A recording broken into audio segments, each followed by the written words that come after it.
हा आमच्यासाठी अतिशय चांगला निर्णय आहे। हे पहा, राष्ट्रवादी काँग्रेस पार्टी अजितदादा गटाचे अनेक कार्यकर्ते बऱ्याच वर्षापासून या शहरामध्ये जनतेचे प्रश्न सोडवण्यासाठी अहोरात्र काम करत असतात आणि आज ती वेळ आली की कार्यकर्त्यांना न्याय मिळणार।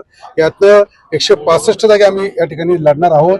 पूर्ण 41 प्रभागामध्ये आमची ताकद आम्ही पूर्णपणे लावून ही निवडणूक समोर जाणार आहोत। पण भाजप विरोधात तुम्हाला लढायचंय, ही लढाई तुम्हाला तितकी सोपी वाटते का की एवढी ताकदवर भाजप ज्यांचे 98 नगरसेवक आता 3 खासदार आहेत, आमदार आहेत, अशा पुढे तुमचा निभाव लागेल? हे पहा, तुम्हाला आज मला एक कळतं बरं का, जर भाजप खरंच इतकी ताकदवर आहे तर मग त्यांना बाहेरच्या लोकांचे प्रवेश का घ्यावं लागते? तो आज तुमची ताकद जर एवढी जास्त असेल तर माझं असं म्हणणं आहे, जो प्रामाणिक कार्यकर्ता गेल्या अनेक वर्षापासून पक्षाचा झेंडा घेऊन चालतो ना, त्याला त्यांनी तिकीट द्यावं।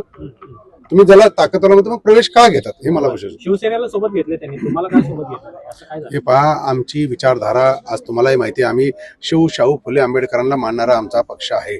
पुरोगामी विचाराला या ठिकाणी बरोबर आम्ही चालत आहोत। त्यामुळे त्यांची विचारधारा जर एक असं, आमची विचारधारा ही सेक्युलर आहे। त्यामुळे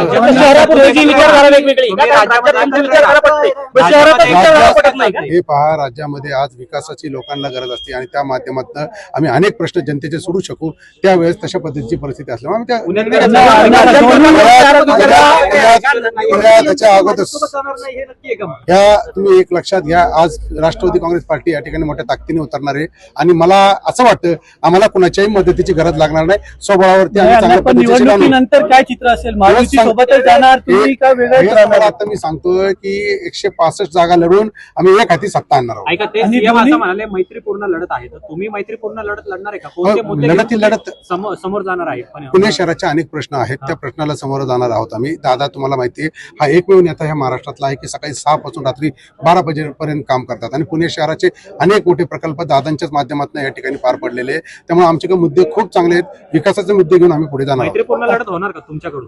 मैत्रीपूर्ण आता लढत ही लढत असते बघा। मैत्रीपूर्ण असेल तर आम्ही तुम्हाला मगाशी सांगितलं, या ठिकाणी शाहू फुले आंबेडकर आणि पुरोगामी विचारधारा ज्यांची आहे त्यांनी जर आमच्याबरोबर याचा विचार केला तर निश्चितपणे आम्ही इतर जे पक्ष आहेत, वंचित बहुजन आघाडी असेल किंवा इतर जे छोट्या छोट्या संघटना आहेत, यांना सोबत घेण्याचा प्रयत्न तुमचा? असे त्यांच्या अजून परत त्याचे काही प्रस्ताव आले नाही, पण तशा विचार जर आले त्यांचे प्रस्ताव तर निश्चितपणे आपण विचार करू। एका गटाने विरोध केला आहे, ते म्हणतायत की काही झालं तरी तुमच्या बरोबर आता पुन्हा जायचं नाही। अशा वेळेस तुम्ही सांगताय की आम्ही राष्ट्रवादी सोबत जाण्यास तयार आहोत, आम्ही नाही जाण्यास नाही, ते आमच्याकडे आले तर निश्चितपणे आम्ही त्यांच्याबरोबर राज्यातले काही माजी नगरसेवक हे जे खडकवासला विधानसभा मतदारसंघातले आहेत ते भाजप सोबत जाण्याच्या तयारीमध्ये आहेत। एकीकडे सीएम आज म्हणाले की आम्ही शिवसेनेमधले कुठलेही घेणार नाही किंवा देणार नाही, पण तुमच्या मधले इन्कमिंग आहे ते मात्र होणार आहे। हे पहा, मला असं वाटत नाही आमच्याकडनं कोण सोडून जाते किंवा ह्या सगळ्या आता अफवा आहेत। येत्या काळामध्ये तुम्हाला हे कळेल।